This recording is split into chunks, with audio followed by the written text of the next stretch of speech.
তানিশাকে গভীর রাতেই প্রতিদিন ঘুমের মধ্যে ধর্ষণ করে, কিন্তু তানিশা প্রতিদিন ঘুমের মধ্যে ধর্ষণ হতে হতে রাতে ঘুমের মধ্যে বাধা দেয়। আর এত রাতে ত্যাগ করিস কোনো দিন? তানিশাকে ভয় দেখায়। ভয়ে জর্জরিত হয়ে উঠল তানিশা। তবে সম্পূর্ণ নিস্তব্ধতা বিদ্যমান তানিশার মাঝে। ভয়ে মুখখানা বিষাদে রূপান্তরিত হয়েছে। সে দেখবার মাত্র নেই তানিশার মুখখানি। তাড়াতাড়ি কিচেন প্রস্থান কর, অতি তাড়াতাড়ি শয়নগৃহে পাড়ি দে। তানিশার ভাইয়া তৎক্ষণাৎ মর্মান্তিক ভয়ে কিচেন প্রস্থান করল তানিশা। তানিশার মাঝে নিরান্দ বিরাজমান। এতটা কিছু হবার পরে তানিশার মনে আসলে নিরান্দা বিরাজমান করাটা অসম্ভবের দ্বারে না থাকার কথা না। একটু শব্দ করে ধার আটকে দেয় তানিশা। রুমে প্রবেশ করেই তানিশা বিছানায় চলে গেল। আর বিছানায় গিয়েই বালিশে হেলান করে ভাবতে লাগলো তানিশা আসল রহস্যটা কি। সে কি মানুষ ছিল নাকি অন্য কিছু?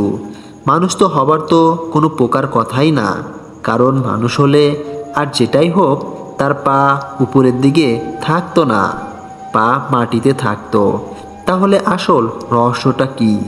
আসল রহস্য এটাই, সেটা হচ্ছে তানিশা যার সাথে কথা বলছিল সেটা ছিল জন্ত মানব। বোঝার সুবিধার্থে বলা যেতে পারে এটা একটা রোবট ছিল, যেটা ভাসমান অবস্থায় থাকতে পারে। তবে এই জন্ত মানবের কোনো প্রকার কথা বলার শক্তি নেই। এখানে প্রশ্ন আসতে পারে, তাইলে কথা বলল কি করে? কথাগুলো কেউ একজন অন্য কোথা থেকে বলেছে। আর এই যন্ত্র মানবে একটা সাউন্ড সিস্টেমের কলকব্জা ছিল, যার ফলে কথাগুলো ভেসে আসছিল।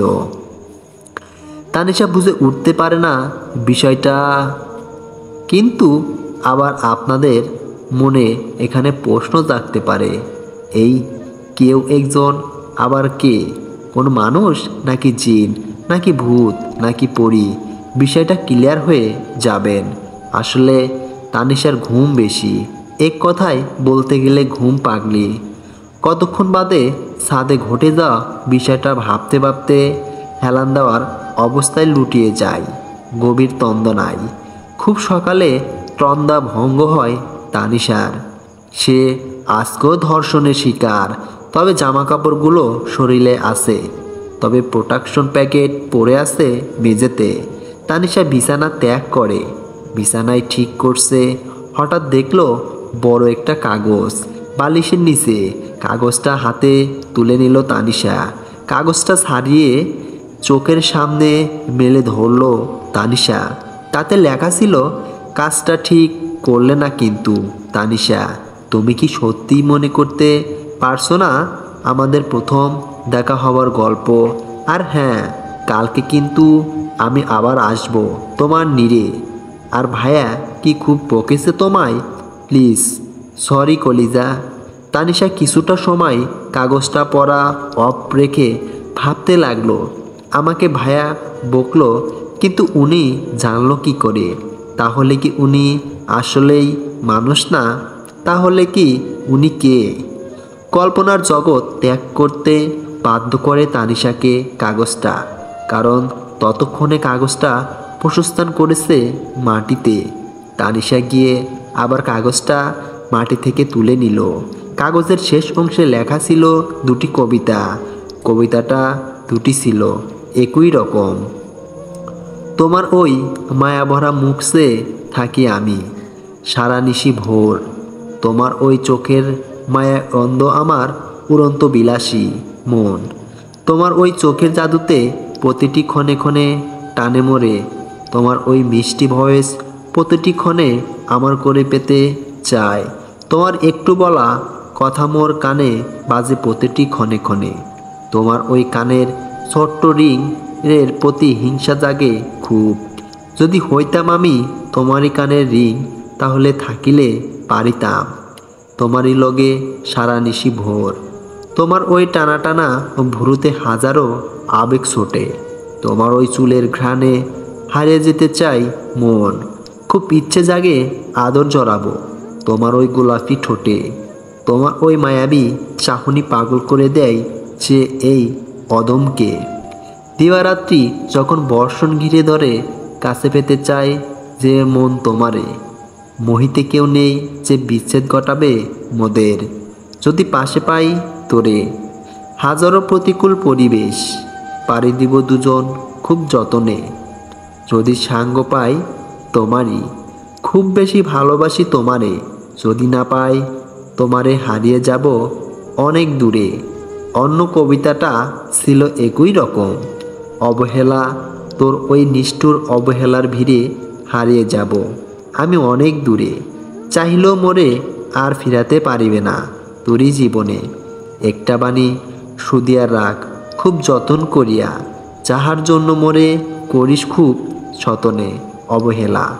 হারিয়ে যান না যায় সে তোরে ভুলিয়া, খুব যতনে রাখিতে চেয়েছিলাম তোরে বুকের মধ্যে জড়িয়ে। তোর ওই অবহেলার লাগিয়া হারিয়া গেলাম তোরে ছাড়িয়া। কিন্তু খুব বেশি ভালো থাকিস মোরে ছাড়িয়া, যতনে আগলিয়া রাখিস তোর ওই অন্য ভালোবাসাকে। আমি পারিব না তোরে দেখিতে অন্য কারো সাহিত, তাই হারিয়ে যাব চিরকালের লাগিত। তানিশা এই কবিতাগুলোর কোনো প্রকার মূল ভাব বুঝল না। অনেকদিন যাবৎ অনলাইনে যাওয়া হয়নি তানিশার। আজকে একটু সময় করে অনলাইন মুখী হয় তানিশা।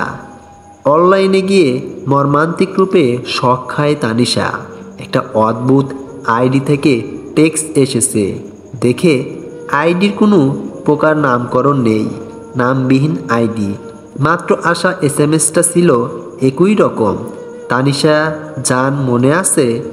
ইনবক্সটার উত্তর না দিতে যাওয়া শর্তের উত্তর দেয় তানিশা, না মনে নেই। আমি তাইলে বলি, তাই মনে হয় যাবে কেমন? আমাদের দ্বিতীয়বার দেখা হয় একটা।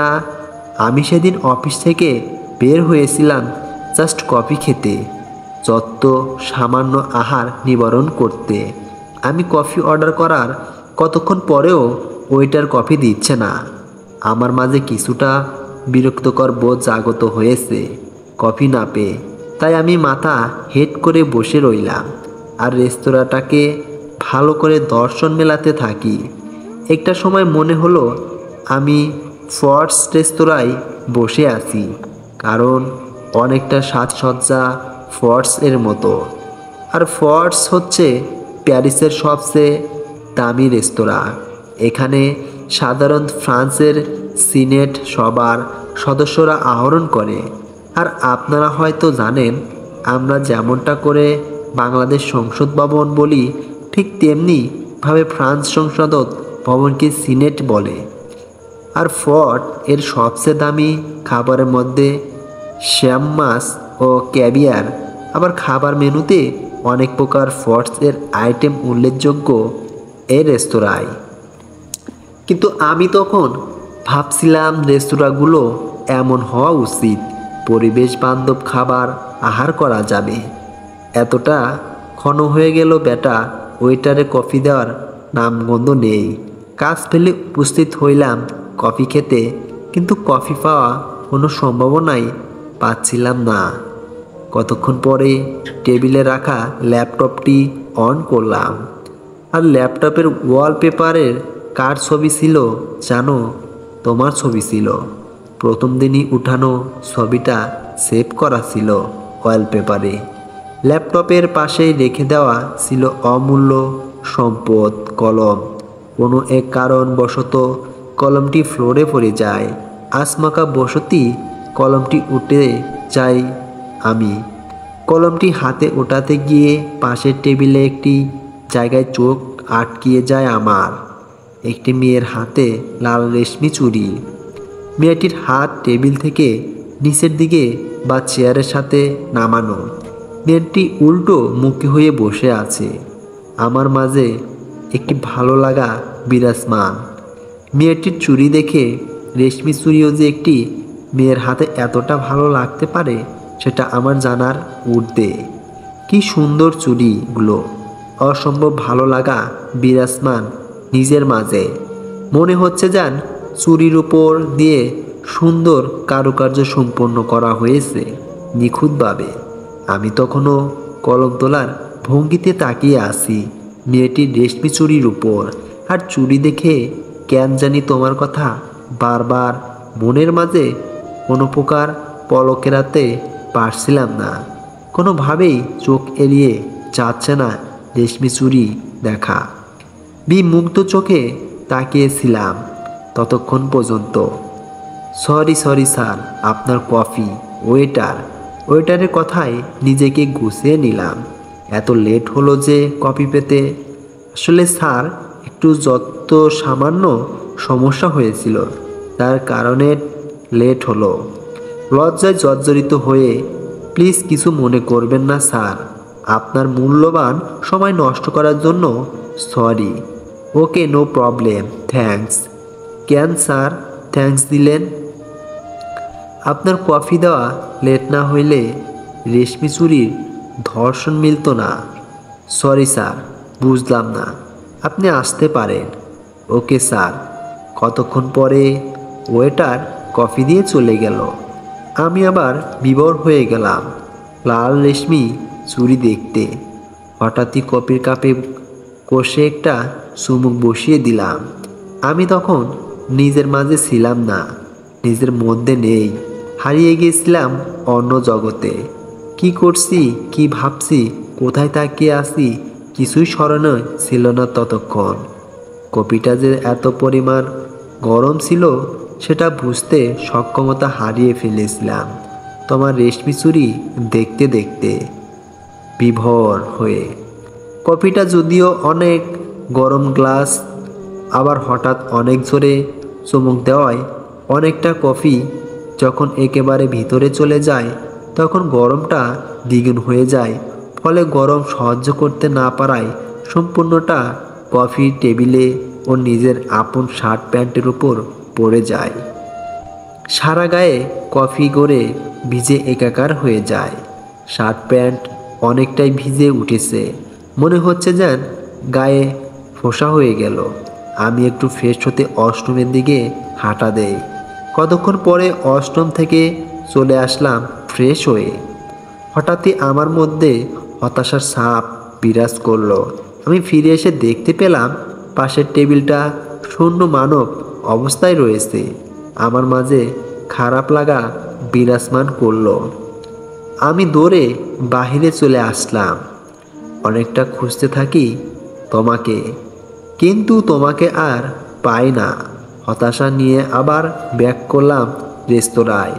আর এসেই দেখলাম রেশমি চুড়িওয়ালা টেবিলের উপরে বসে আছে। আমি এবার তার সাথে দেখা করতে গেলাম। কিছুটা ভয় কাজ করছিল মনের মাঝে, অচেনা মেয়ের সাথে দেখা করতে যাচ্ছি এই ভেবে। তবে তখন যদি জানতাম তুমি সেই রেশমি চুড়িওয়ালা, তাহলে অনেক আগেই তোমার কাছে যেতাম। আমি গিয়ে তখন তোমার সামনের চেয়ারে বসে গেলাম। তুমি আমাকে দেখে চমকে উঠেছিলে, ঠিক তেমন রূপে আমিও। তখন তুমি বলেছিলে আপনি এখানে ঝগড়া করিবার মুড়ে। আপনি কেন এখানে? আমি এখানে প্রতিদিন আসি। আপনি আবার ফলো করছেন না তো আমাকে? ধুর মিয়া, আমিও প্রতিদিন আসি এখানে অফিস ফেলে। আপনি ধুর মিয়া কাকে বললেন? উচ্চ গলায় আপনাকে না না বেবি আমাকে। আমি নিজেই দূর মিয়া বললাম। ওই বেবি কাকে বলছেন? কেন আপনাকে? আপনার আমাকে বেবি মনে হচ্ছে বুঝি? কিন্তু দুষ্ট হাসি। তো একটু কোলে নিবেন না আমাকে? না, আপনি বড় বেবি, তাই কোলে নেওয়া যাবে না। আর কখনো ওই কথাটা বলবেন না, ওকে বেবি। আবার রেগে যান, কাল মুখ লাল হয়ে গিয়েছে। চুরি চুরি চুরি চুরি আবার কি? আরে চুরি চুরি মানে সরি। এসব চারি চারি মরি। আর কখনো আপনি চাকরি করেন? আমার বিশ্বাস হয় না। মজা নেওয়ার শব্দে কেন? আপনার মতো মদনকে কে চাকরি দিবে?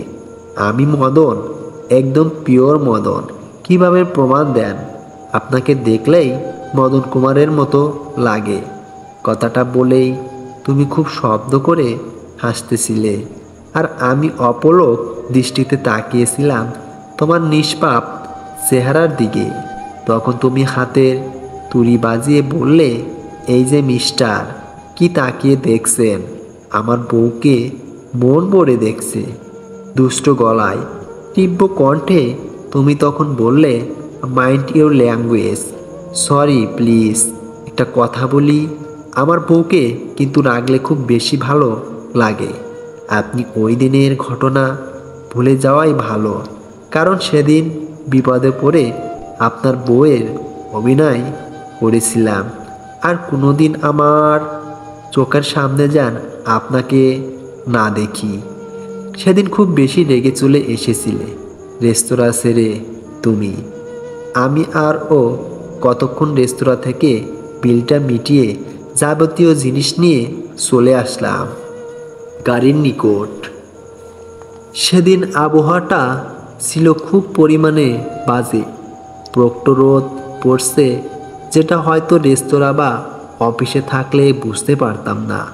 শহরটা যেন গরমে সিদ্ধ হয়ে যাচ্ছে। বাতাসের বিন্দু মাত্র লেজ নেই। মাত্র রেস্তোরাঁ থেকে গাড়ির নিকট আসতে আমি যেন ঘেমে অস্থির।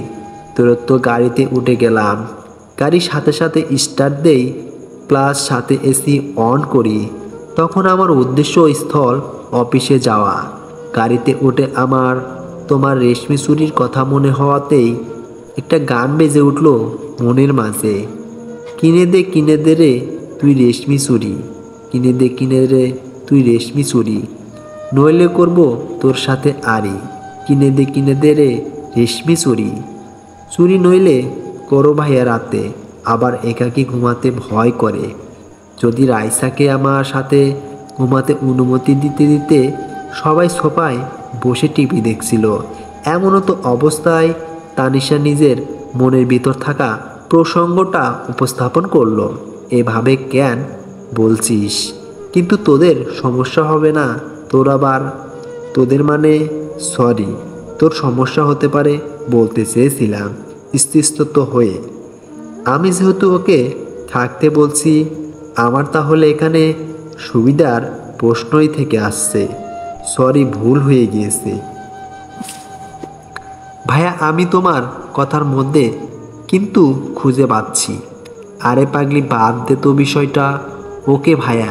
তানিশা মুখে কথাটা পা দিল, মনে মনে বিতাড়িত করতে পারেন ওর ভাইয়ার কথাগুলো। রাতে রাইসা আর তানিশা পাশাপাশি ঘুমিয়ে আসে, গভীর ঘুমে আচ্ছন্ন দুজন। তানিশা গভীরে ঘুম থেকে উঠে যায়। আজও কোনরূপ ব্যাহতাই হয়নি।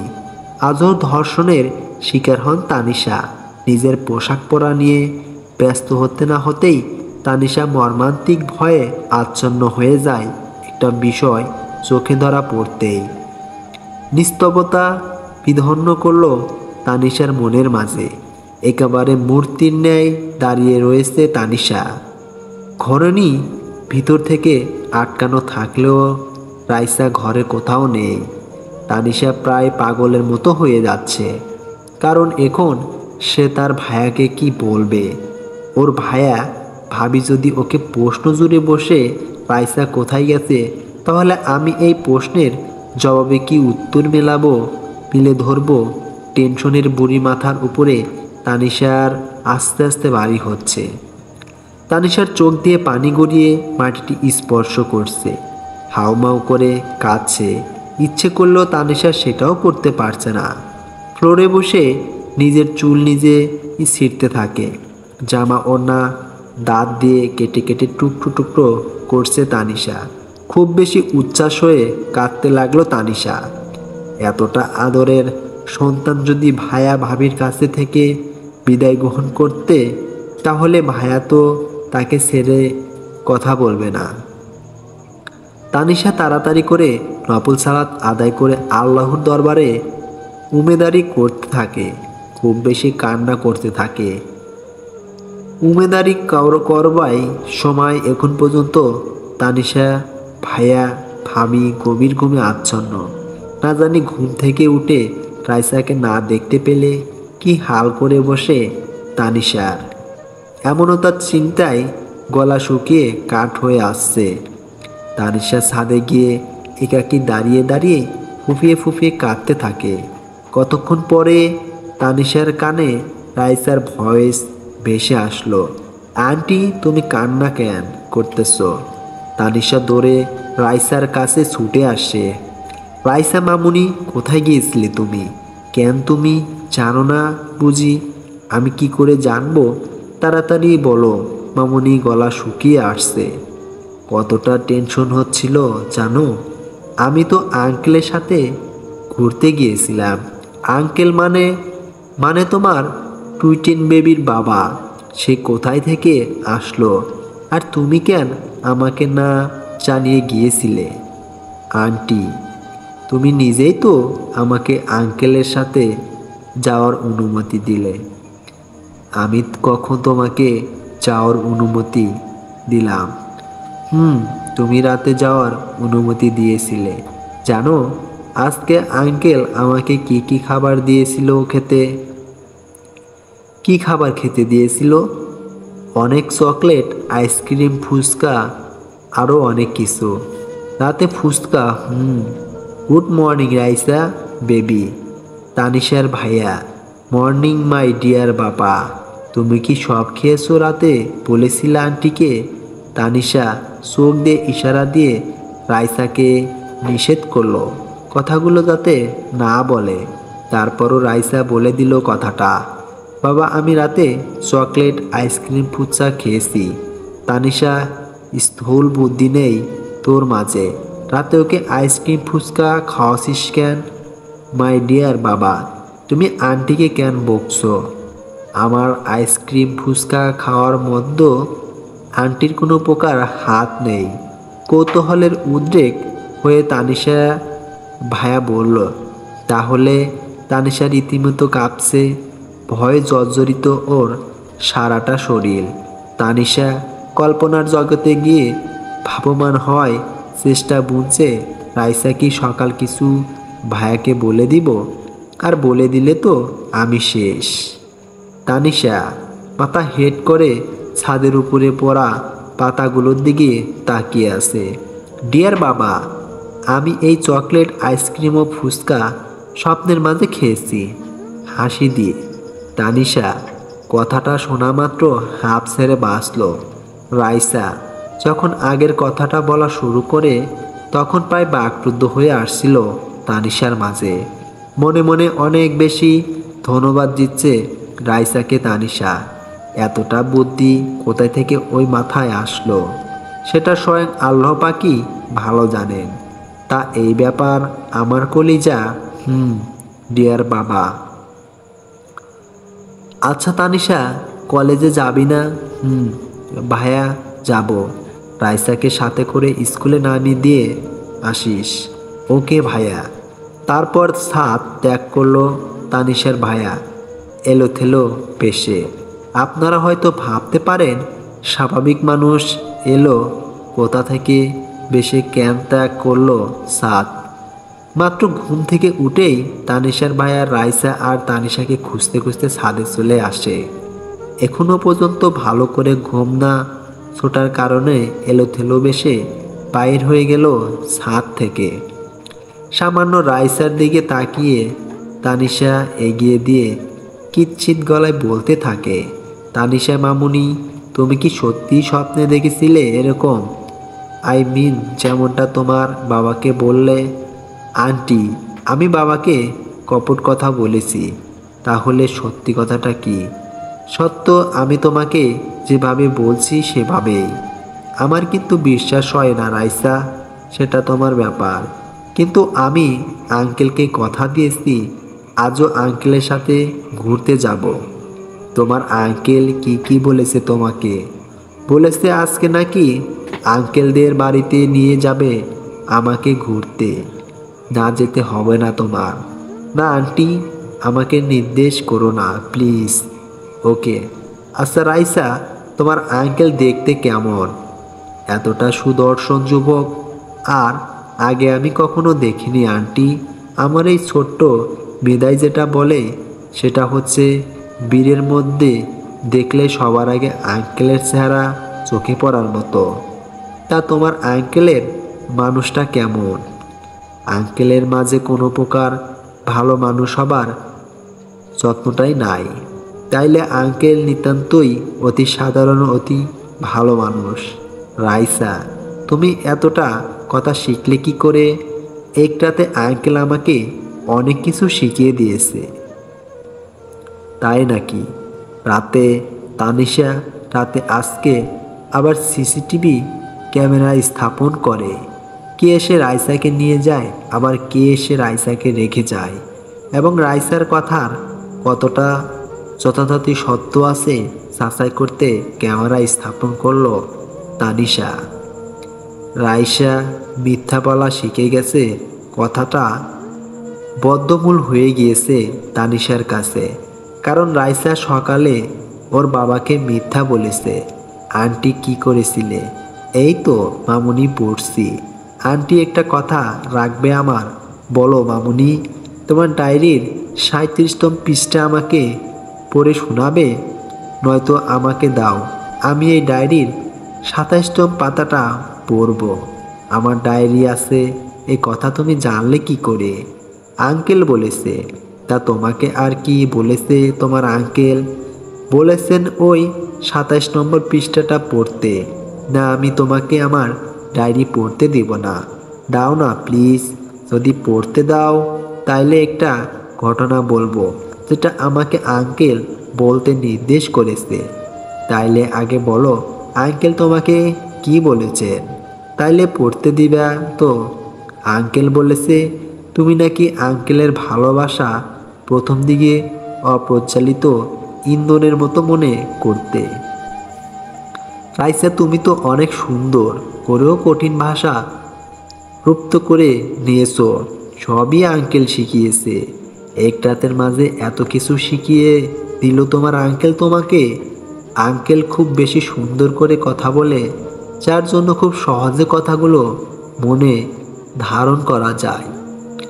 তোমার আঙ্কেল কি আমার চেয়ে সুন্দর করে কথা বলে? হ্যাঁ, অনেক সুন্দর করে কথা বলে। আমার আন্টির সাথে কারো তুলনা হয় না। আমার আন্টি সবার উপরে, সবার থেকে বেস্ট। প্রাণ দিতেও শিখে গিয়েছো দেখছি। আন্টি, তোমার আমাকে এমনটা মনে হয় অভিমানে জর্জরিত হয়ে। সরি আমার লক্ষ্মীটি, যাও, তুমি অনেক পচা। আঙ্কেল খুব ভালো। আচ্ছা রাইসা, তোমার ইচ্ছে করে না তোমার সুদর্শন আঙ্কেলের সাথে ক্যামেরায় বন্দি হতে? ইচ্ছে হয়, কিন্তু কি করব বলো? আমার তো আর ফোন নেই। তুমি আমার ফোন নিয়ে যাবে তোমার আঙ্কেলের সাথে ক্যামেরায় বন্দি হবার জন্য। ওকে, তাইলে আজকে তোমার ফোনটা দিও আমাকে। আমি আঙ্কেলের সাথে ক্যামেরায় বন্দি হব। ওকে মামুনি, এখন তুমি আমাকে 27তম পৃষ্ঠা পড়ে শোনাবে নাকি আমি পড়ব? ওকে দাঁড়াও, আমি পড়ে শোনাচ্ছি। তানিশা অগ্রসর হতে লাগলো ডায়েরি রাখার জায়গাটার দিকে। আর আপনারা তো এতক্ষণে জেনেও বুঝে গেছেন কিসের জন্য তানিশা রাইসাকে ক্যামেরায় বন্দি হতে বলছে। তাও বলে রাখি, তানিশা এখানে চাচ্ছে ওর আঙ্কেলের সাথে ক্যামেরায় যদি রাইসা বন্দি হয়, তাইলে সেই ছবি দেখে অনায়াসে বোঝা যাবে মানুষটা কে, যে ওর সাথে এমনটা করছে। তানিশা এবার ডায়েরিটা হাতে মেলে ধরল, তারপর চোখের সামনে 27তম পৃষ্ঠা মেলে ধরল। 27তম পৃষ্ঠায় যা লেখা ছিল সেটা হচ্ছে একটা চিঠি আসে আমার কাছে। প্রথমে ভাবলাম হয়তো বাবার কাছে চিঠি এসেছে, কিন্তু আমার ধারণা ভুল প্রমাণিত হলো যখন আমি দেখতে পাই চিঠিটা আমার নামে এসেছে। আমি তখন ভাবতে লাগলাম এই আধুনিক যুগে আমাকে চিঠি কে দিবে। বিষয়টা অনেক হাস্যকর তানিশার কাছে মনে হলো। আধুনিক যুগে চিঠি কৌতূহলের উদ্বেগ মেটাতে চিঠির খামটা খুলে ফেলে, আর সেই চিঠিতে লেখা ছিল, প্রিয়তমা, আমার হৃদয়ের নিরানো সবটুকু ভালোবাসা নিও। আশা করি আল্লাহর অশেষ রহমতে ভালো আছো। আসলে যে আমি কি বলে শুরু করব বুঝে উঠতে পারছি না, কারণ জীবনের প্রথম কাউকে লাভ লেটার লেখা, এর আগে কখনো কাউকে লাভ লেটার দেওয়ার প্রয়োজন পড়েনি। কাউকে কখনো ভালো না লাগলে বা ভালো না বাসলে লাভ লেটার লেখার প্রয়োজন পড়ে না। কিন্তু এখন কাউকে ভালো লাগে বা ভালোবাসি, তাই লাভ লেটার লেখার কারণ জমেছে। আর তুমি হয়তো ভাবতে পারো আধুনিক যুগে লাভ লেটার কেন? আসলে তোমার সামনে গিয়ে আমার মনের কথাগুলো বলার সাহস নেই, তাই শেষমেশ চিঠি লিখতে হলো। আর আমার ভালো লাগার বা ভালোবাসার মানুষটি আসলে তুমি। তোমাকে আমি যেদিন প্রথম ধর্ষণ করেছি সেদিনই ভালো লাগা বিরাজ করে আমার মধ্যে। সেই ভালো লাগা থেকে কখন যে সেটা ভালোবাসায় পরিণত হয়েছে আমি নিজেও জানি না।